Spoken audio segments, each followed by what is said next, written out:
Chris asked me to preach on the book of Esther, he knew I like Bible overviews. So I think if you understand a book, then you're then free to go and study it yourself, and it makes a lot more sense. I probably should have learned how to use this before. Is it just the arrow? Oh, there you go. But I said no to preaching on Esther because, to be honest, it's not a book I'd ever studied. I'd read it, but it's one of them books where you think, why is it even in the Bible? God's not mentioned. How does it link to the rest of the Bible? But I changed my mind, and then the more I looked into it, the more I just thought, wow, this is a perfect book to be in the Bible. It's so clear why it is there. And it's because the message of Esther is deliverance through Providence. And that basically means that God will save his people through his rule in this world. And we'll look more into that shortly.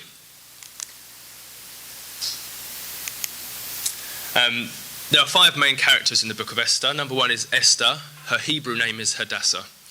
And she's a young Jewish girl in the Medo-Persian Empire in exile. And her cousin, his older cousin Mordecai, he's looking after her because both of her parents have died. And then you've got a king whose name is Ahasuerus, which some people had difficulty pronouncing. He's also called Xerxes. He's king over the Medo-Persian Empire. And his queen is called Vashti.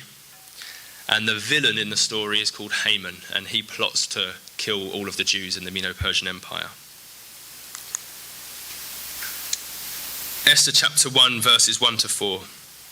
Now in the days of Ahasuerus, the Ahasuerus who reigned from India to Ethiopia, over 127 provinces, in those days, when King Ahasuerus sat on his royal throne in Susa, the citadel, in the 3rd year of his reign, he gave a feast for all his officials and servants.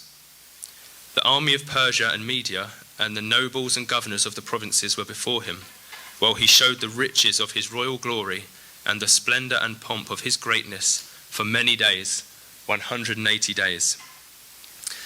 Now, King Ahasuerus is the most powerful man in the world at the time.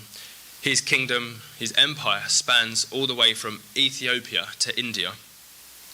And in chapter 1, we're just seeing the riches of his glory. And for 180 days, he's having all of these banquets, and he's got all of his officials there. And it's the most beautiful palace. There are white cotton curtains, violet hangings, silver rods and marble pillars, couches of gold and silver, a mosaic pavement, precious stones. There's drink in abundance, and the rule of the day was have as much as you want. And you look at this and you think, wow, this man is astonishing. He's so rich, he's so powerful, he's so generous. And on the surface, it's very impressive. But then as a Christian especially, on a second glance, you think, is that really all the world has to offer? This ultra-powerful man, he can offer 180 days of banquets, getting drunk in his palace.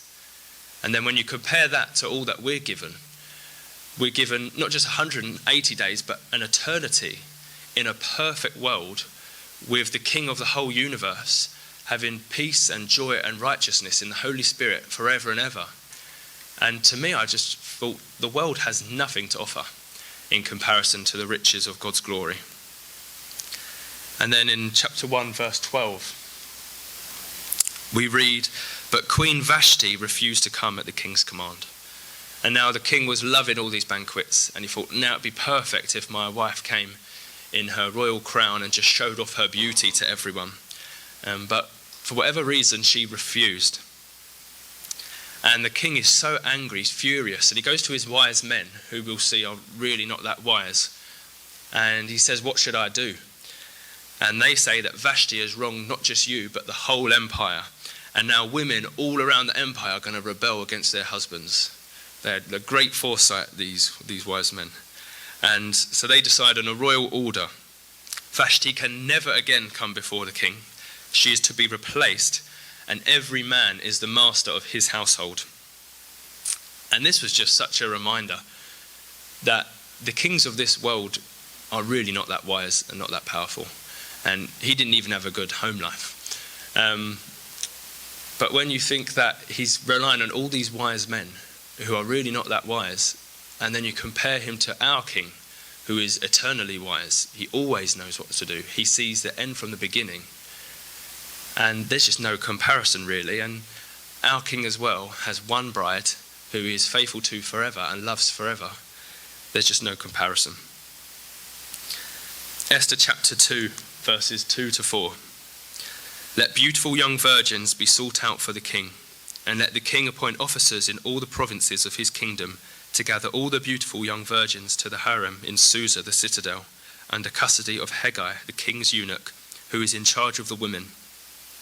Let their cosmetics be given them, and let the young woman who pleases the king be queen instead of Vashti.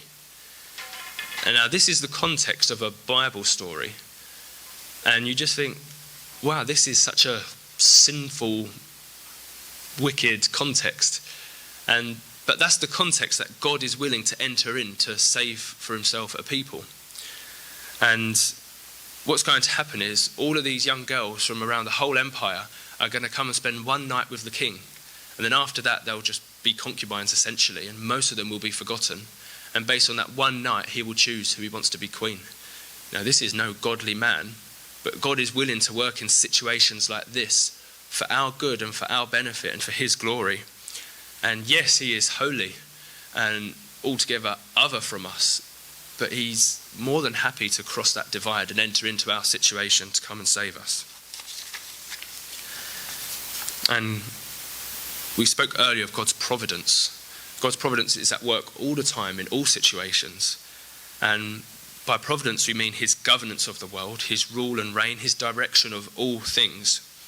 And I just wanted to say a word on providence because some people get confused by this and fail to understand God's sovereignty. And obviously it is something that goes far beyond our understanding. But it's helpful just to think in these terms that some things God causes to happen and some things God allows to happen. And he can allow it to use it for good, even if it is evil. But God never causes sin. And in James it says, when you're tempted, don't say that God is tempting you, because he does not tempt with sin and he himself cannot be tempted by sin. And we read in 1 John that all this wickedness in the world and all this darkness is not from God, it's from the world and from the evil one. Because in God there is no darkness at all. Because all of God's ways are perfect, all his ways are just. He's a God of faithfulness, without injustice, good and upright is he. But he can allow wicked things and bring good out of them. And we have that famous verse, Romans 8:28, which really summarizes the book of Esther. And we know that for those who love God, all things work together for good, for those who are called according to his purpose. Even bad things, God can work for good. And the greatest example of that, of course, is the cross. It was the most wicked thing to ever happen, that mankind would crucify the Son of God. But out of that wickedness came the best thing ever, which is salvation for the world. And we will repeatedly see God's providence throughout this book. So we'll come back to that topic.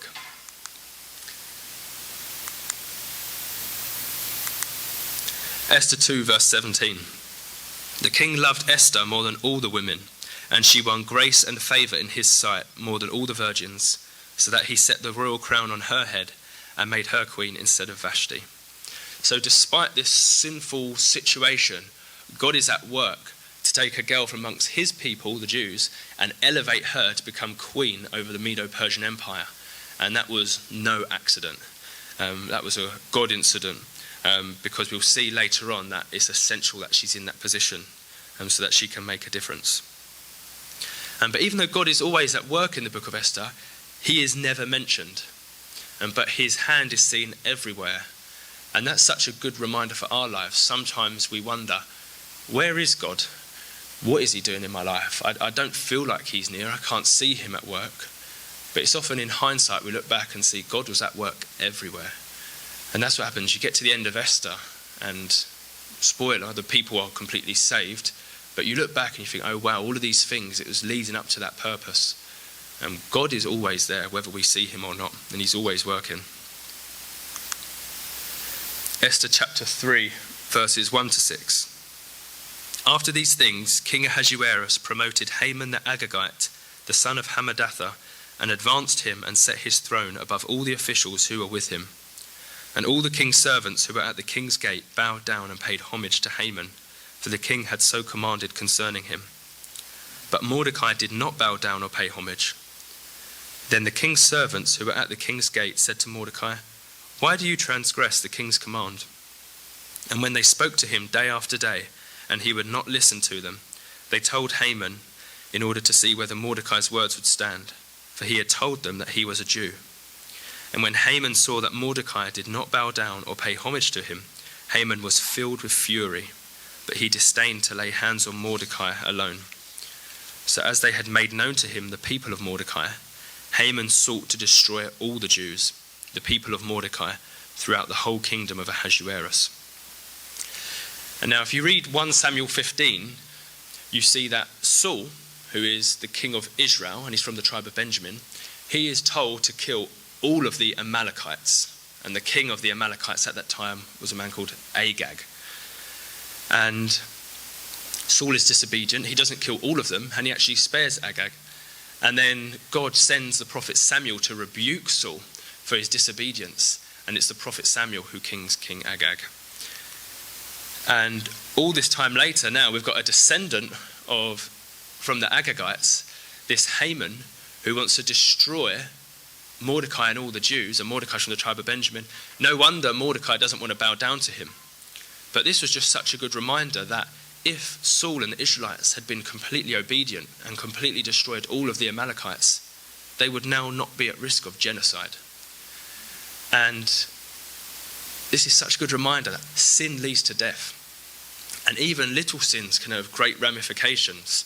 And sometimes we think, well, I'm a Christian, I want to be obedient, but I really like this sin, and I'm going to justify it, and I'm sure nothing bad will come of it.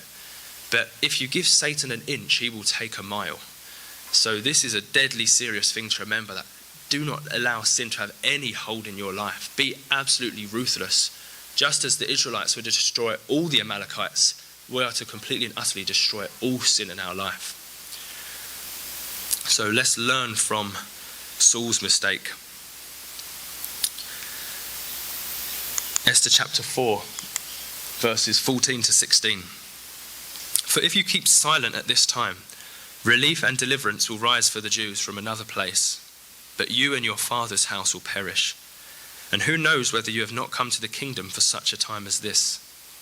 Then Esther told them to reply to Mordecai, "Go, gather all the Jews to be found in Susa, and hold a fast on my behalf, and do not eat or drink for 3 days, night or day. I and my young women will also fast as you do.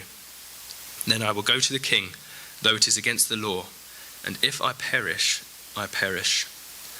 Now God is not dependent on anyone. It's his choice to use us, and he wants to use us. And it's a bit like when you're baking with your little toddler. They're not really helping, they're just making a mess. But it's your joy to use your toddler because you love them. And God loves us and he wants to use us in his purposes, but he's never dependent on us. And here, if Esther was to keep silent at this time, relief and deliverance would rise for the Jews from another place. But Mordecai knew that she'd been brought to this position as queen for such a time as this. And sometimes we look at 21st century Britain and think, why do I have to be born at this time? The church seems to be decaying, at least the established church. We're a post-Christian country. Things are just getting worse and worse and worse. But we are here for such a time as this. And we need to be aware of that. And God is going to use us. And for some people, it might be in great ways where they'll become well known and they could be the next John Wesley. But for some people, it might be in seemingly small ways, but where you can have an impact on just one person's life. But for that one person, that's their whole life and that's their eternity. So whether God uses you in small ways or big ways, really there are no small ways. And anything you do for the kingdom has everlasting value. But we are here for such a time as this.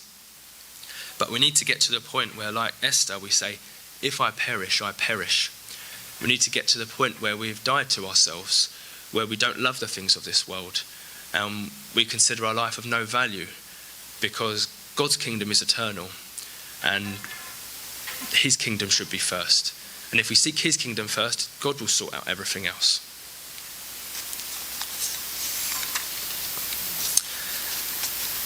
Esther chapter 5, verse 2. And when the king saw Queen Esther standing in the court, she won favour in his sight, and he held out to Esther the golden sceptre that was in his hand.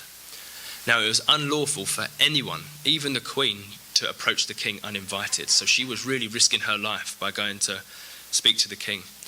But she's won favour in his sight. And that is often a sign of God's providence when you win favour. And it happened with Joseph, obviously after a lot of trials, but he won favour and was elevated to a high position. Daniel won favour and was elevated to a high position. Esther won favour and became queen. And it's not for their own exaltation, but so that God can use them in these high places. And God doesn't need people in high places to use them. He can use you in low places as well, but these are just some examples. But it's just a reminder as well that even if you're in a godless pagan society, as increasingly we are, it's still important to submit to the authorities. And it was because of Esther's submission and grace and kindness to this wicked pagan king that she was able to win his favour and be used for God in that situation. And what she does, she speaks to the king and she invites him and Haman to a banquet. And at that banquet, nothing much happens, but she invites them both to another banquet. And Haman is really happy. What a privilege to be invited to a banquet of the king and the queen. But he is still furious because Mordecai will not bow down to him. So Haman decides that he's going to build a gallows, really, really tall, and that the next day he's going to have Mordecai hanged.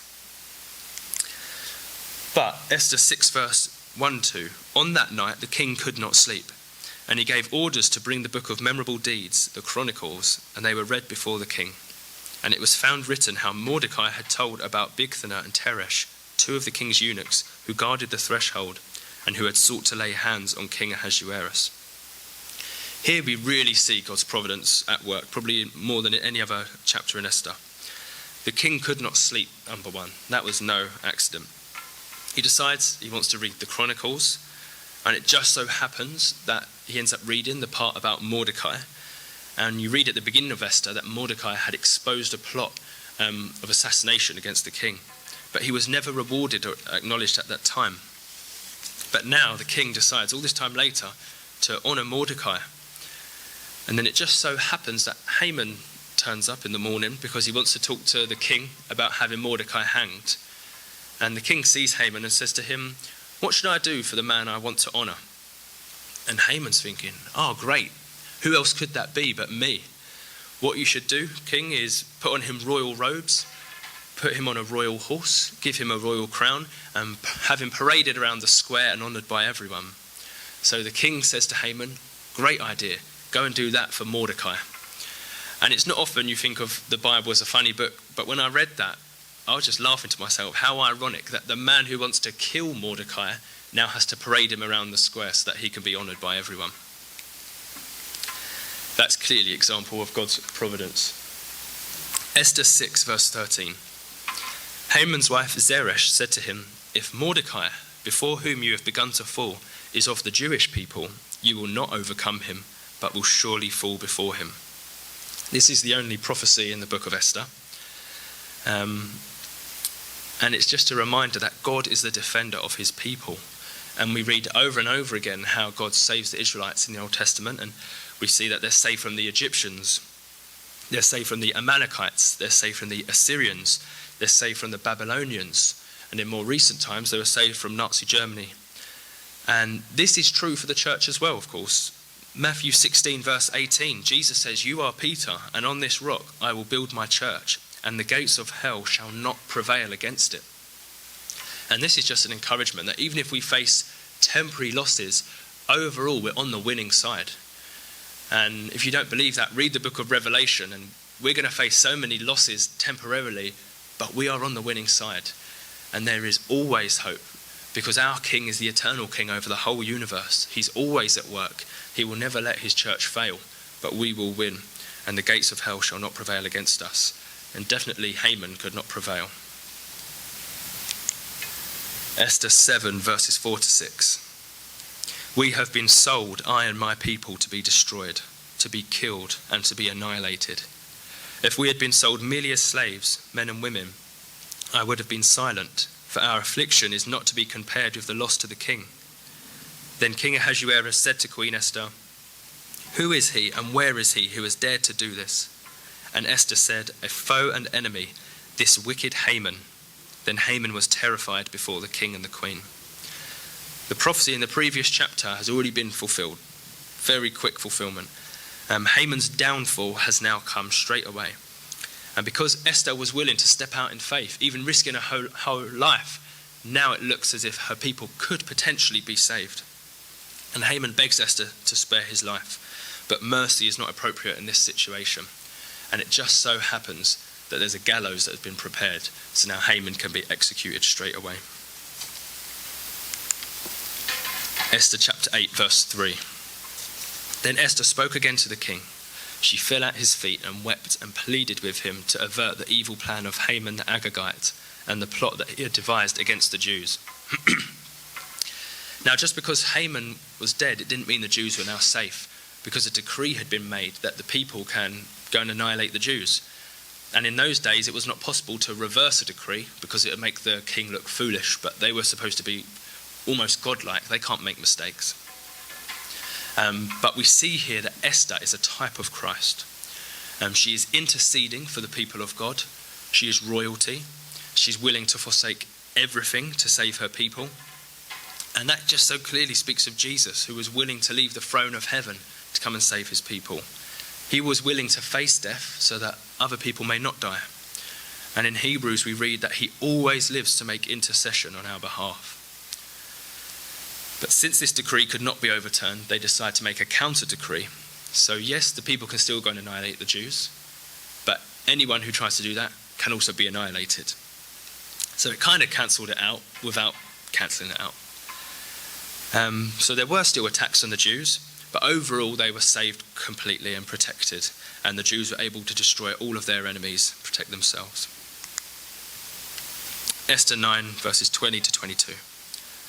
And Mordecai recorded these things and sent letters to all the Jews who were in all the provinces of King Ahasuerus, both near and far, obliging them to keep the 14th day of the month Adar, and also the 15th day of the same, year by year, as the days on which the Jews got relief from their enemies, and as the month that had been turned for them from sorrow into gladness, and from mourning into a holiday, that they should make them days of feasting and gladness, days for sending gifts of food to one another and gifts to the poor. Here we see especially why the book of Esther is in the Bible, because it's a message of deliverance. God has saved his people, and that's the message of the Bible at large, isn't it? That God is saving his people. And already in the time of Moses, you had feasts such as Passover, unleavened bread, first fruits, Pentecost, trumpets, Day of Atonement, tabernacles. And Esther explains where they got this extra feast Purim from. And it was a time to celebrate their deliverance from the hands of Haman, from complete annihilation. And it was a time of gladness and joy. And if they can rejoice and be glad for that temporary salvation from the hands of Haman, how much more should we be people of joy and gladness, that we've got an eternal redemption, that we've got forgiveness of sins, that we're being transformed into the image of Jesus, that we have hope of Jesus' return and of a perfect world, that we've been adopted as God's children, that we can come into his presence whenever we want. We've got so many reasons to rejoice and be glad. So let's never be miserable Christians. And it's easy to be a miserable Christian because you can think so much how sinful you are, but think so much that your sins have been forgiven, and that as far as the east is from the west, so have they been removed from us. So yeah, we are sinful, but we are forgiven sinners, we are saved sinners, and we've been brought into God's kingdom as his children. So what is the message of Esther? It's deliverance through providence. God is always working, even in mundane day-to-day things. There was a vacancy for queen. Esther was chosen. She was accepted into the king's presence, even though she was uninvited. The king couldn't sleep. The king decides to read the Chronicles. Just so happens to be the bit about Mordecai. And then Haman arrives, just as they're deciding what to do with Mordecai. And there are loads of coincidences, but we know this is God's providence. And what is the result of this providence? Deliverance. The people are saved from annihilation. And this is an encouragement for us. God will save his people.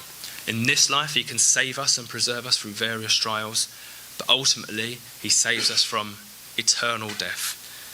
He saves us from eternal destruction. So I just wanted to read 2 verses that summarize Esther nicely. In Romans 8:28, as we've already mentioned. And we know that for those who love God, all things work together for good, for those who are called according to his purpose. And Psalm 18, verses 2 to 3. The Lord is my rock and my fortress and my deliverer, my God, my rock, in whom I take refuge, my shield and the horn of my salvation, my stronghold. I call upon the Lord, who is worthy to be praised, and I am saved from my enemies. Amen.